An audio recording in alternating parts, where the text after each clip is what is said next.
नमस्कार स्वागत करुच्ची आज मुख्य गुरुत्वपूर्ण खबर को आपण दर्शक बंधु एवं आम हस्तगत होता खबर रही पाणीपाग संपर्कित पश्चिमा झाड़ संपर्कित एवं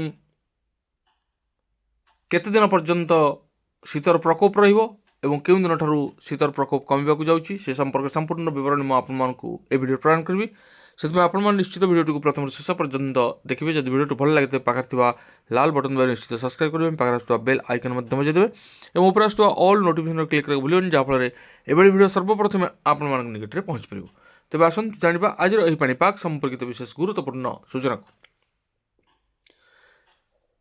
पुणी थंडार आतंक हाड़भंगा शीतर प्रकोप समस्ते त्राही त्राही डाकिले जी उदयगिरी में पारद रेकर्ड स्तर को खसीगला 14 सहर में रातिर तापमात्रा 10 डिग्री तले थिला। शनिवार रातिर भी शीत नाकेदम करिवो किंतु रविवार ठारू शीतरे सामयिक ब्रेक लागिपारे। पश्चिमा झाड़ प्रभाव में रातिर तापमात्रा बढ़िवा सह शीत कमिपारे। पाणीपाग विशेषज्ञ एभली आकलन करिसेंती आसंता 2 दिन में रातिर तापमात्रा 2 ରୁ 4 डिग्री बढ़ीजो। यह शीत कमाइब बोली पाणीपाग विभाग पूर्वानुमान करिछि। शनिवार फुलबाणी में 6 डिग्री, राउरकेला 7, झारसुगुड़ा, सुंदरगढ़ और केन्दुझर 8, बारिपदा 9, कटक और कोरापुट में 10 डिग्री रहीपे पारद बोली पाणीपाग विभाग आकलन करिछि।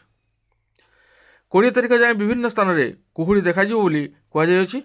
भुवनेश्वर में स्वाभाविक ठारू 5 डिग्री, अनुगुल में 5.5, कटक में 4.4, बारिपदा 4.2, केन्दुझर 3.9, चांदबाली 3.6, कोरापुट 3.6 और गोपालपुर में स्वाभाविक ठारू 2.8 डिग्री कम रही। जी उदयगिरी सबुठारू ठंडा सहर पलटि एठारे पारद 2.6 डिग्री रही। राउरकेला में 4.6 डिग्री थिला।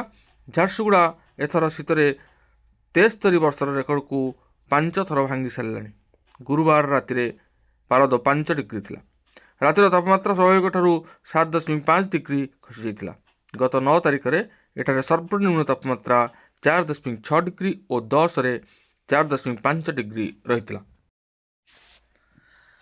सेपटे जातीय राजधानी दिल्ली में शीतर लहरी जारी रही। आज सकाଳେ दिल्ली में विभिन्न स्थान में घन कुहुड़ी जो विमान चलाचल बाधाप्राप्त होती। कुहुड़ी जो दृश्यमानता कम थी इंदिरा गांधी अंतर्जातीय विमान बंदर में अनेक विमान उड़ान विलंब होती। भारतीय पाणीपाग विभाग सूचना दी आज सकाळे सर्वनिम्न तापमात्रा 7 डिग्री सेल्सियस थिला, जहाँ शुक्रवार तुलन में सामान्य उन्नति होती। तापमात्रा सामान्य वृद्धि सत्वे आज भोर समय दृश्यमानता कम रही फल सारा सहर में सड़क, रेल और विमान चलाचल को प्रभावित करथिला। अन्यपटे दिल्लीर वायु गुणवत्ता एक प्रमुख चिंतार विषय हो रही।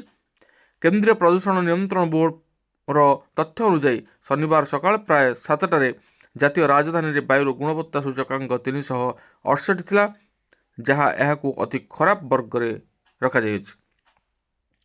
तेज दर्शक बंधु ये थिला आज पाणीपाग संपर्कित एक विशेष गुरुत्वपूर्ण सूचना। आज पुणी देखा आगामी वीडियो रे।